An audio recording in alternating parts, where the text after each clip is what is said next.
Welcome to January 27th LeetCode Challenge. Maximum XOR of two numbers in an array. Given an integer array nums, return the maximum result of nums at index I XOR or exclusive OR with nums at index j, where 0 is less than or equal to I, which is less than or equal to j, which is less than n. Alright, so we're given this number here, nums array, and we want to find two indexes in there that we XOR them with each other. We get the highest number decimal, right? The highest decimal number. Actually, no, not the highest decimal number. We get the highest maximum result of the binary number. So let's pick. So this example, they picked 5. We picked 5 and XOR with 25, and we get the number 28. And let's see why that is the maximum number. So we see right here. I'm going to copy this for now.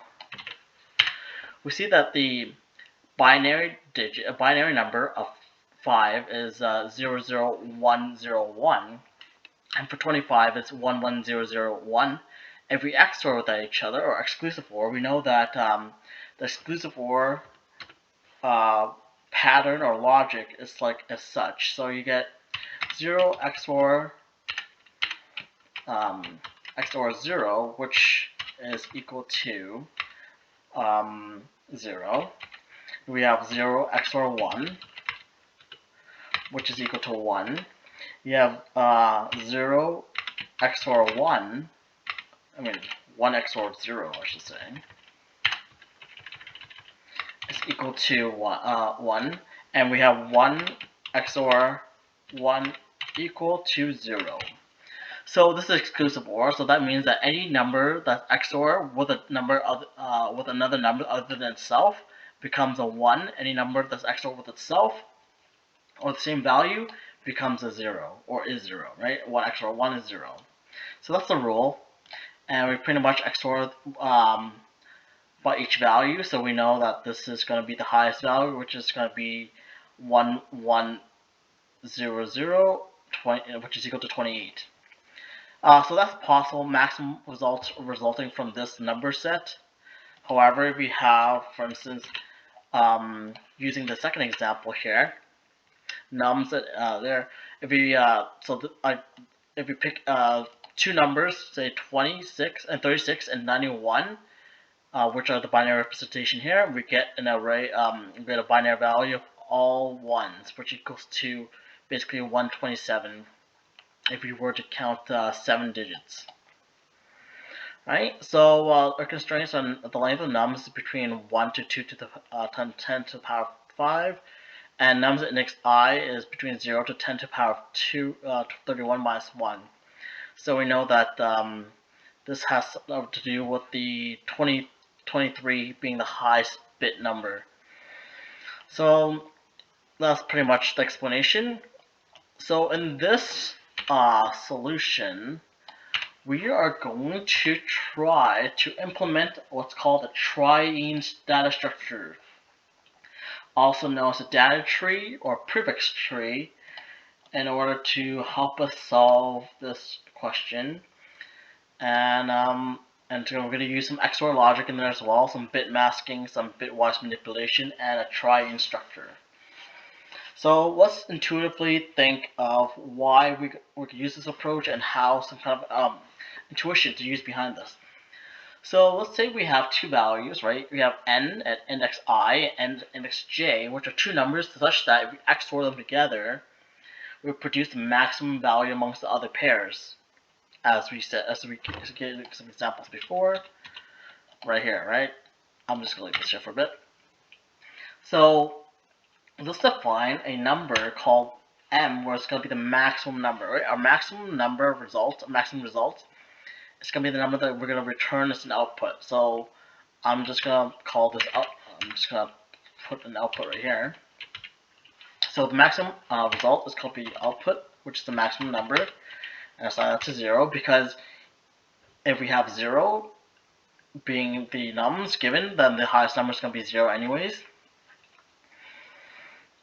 So we know that, let's see, our output is going to be n at index I The XOR notation is going to be a caret, index j. So that's going to be our two values, I and j, that's going to give us our maximum. So we know that this implies that if we were to take the XOR of both sides, I'm going to actually label this M for maximum. M, there we go. It's just be easier to move around.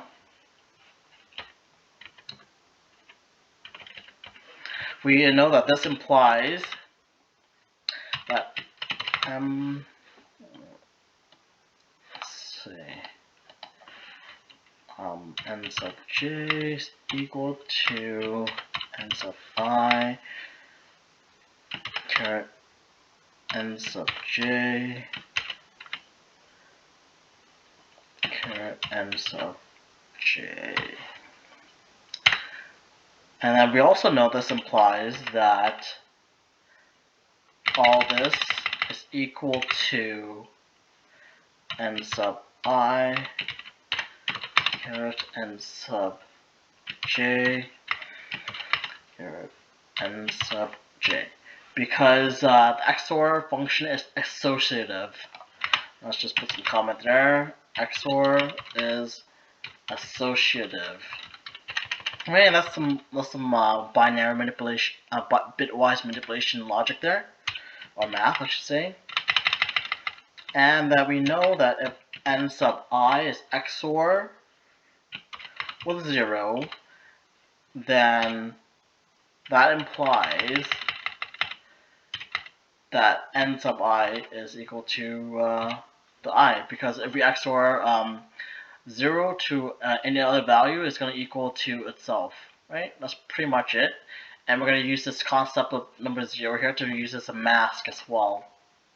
So we know that all this mathematics is going to give us an implication that if we were to do our maximum number bit mask, XOR with n sub j, is going to equal to n sub I. Right? So therefore we know our answer that we need to get is going to be XORed with any values in here, and it's going to give us another value inside our array as well. So we note that M, that the maximum number we can get, or M, the maximum result, is within the 31-bit integer range as given by this constraint here. And then we just guess the bit of the maximum number results, and with each n sub j, or each j value in here. And that's pretty much it. We just check the combinations of m and j and to produce the n sub I, which is another number inside the array. So that's pretty much the concept and the idea. I am going to comment this. Actually, do I need to comment it? I'll leave it there for now, but we'll erase it later. So we know that the maximum is going to equal to 0 to begin with. We're also going to develop a mask. And that's also going to be 0. And our mask is going to be this value right here, a bit mask, right? Because every time we do an XOR with any type of 0, it's going to give us either, other than 0, then it's going to give us a 1. So that's pretty much it. Because we know this idea that we want the largest number, so anything with a 1 is going to be a bit mask with a XOR with a 0 is going to give you a 1, and that's what we want. I'm going to use it. So we use a for loop, so we're going to iterate through each of them to guess, basically, for I in range of 32. This is basically just iterating through each binary version of the number going in reverse order. And we're going to do some bit masking. So mask, we're going to use an XOR, bitwise OR operator, and we're going to bit shift it with I.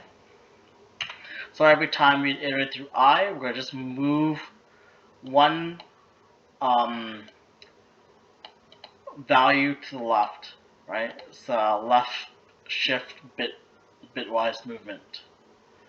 Then we're going to do a trie structure here, which is also known as a prefix data structure, prefix tree. So we'll call this prefixes, and that's going to be a set of n values, and this is a bitwise n with a mask for n in nums. And that's pretty much our trie structure, which is basically kind of like a digital tree or prefix tree where you have a k array of search trees within it, and it's going to help us probably decrease the time complexity if possible, but it is what it is. And then we're going to develop a temp variable, so this is going to be our temporary maximum value, which we're going to take m, or maximum number, bitwise OR with the bit shift of 1, bitwise shift to the left as well with I, and then we just search for see if it's in our trie structure, right?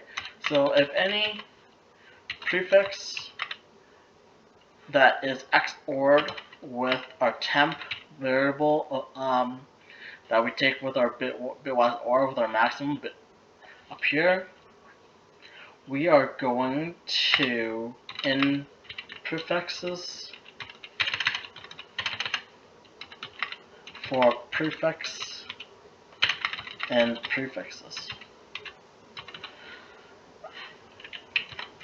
And then we just reassign m to our temp variable, and then we just want to return our maximum number, m.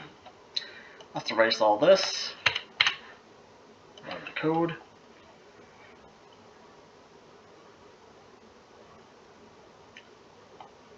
Submit the code. So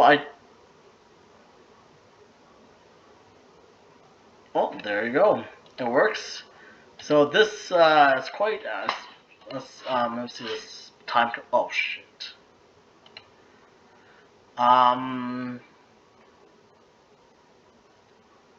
Submission, there you go. Let's look at time complexity. So we know that the memory storage is pretty good. Actually, let's go over the, so time complexity is big O of 32n, which is the number of bits, right? Which is going to be reduced down to big O of n times. Space complexity is we store everything inside a variable, so it's big O of constant space, which is pretty good. So yeah, the tricky part is most of these you require a high knowledge of, well, not high knowledge, you need to know bitwise operations and bitwise manipulations. You need to know a little bit of a trie structure here. And this part right here, this is using any, they built in any function in Python, and then just this complicated XOR with the temp and the prefixes in the prefixes for the prefixes in the prefixes, which is a lot of ways saying like, which is a very complicated if statement here. But yeah, there you go. Have a great day, guys.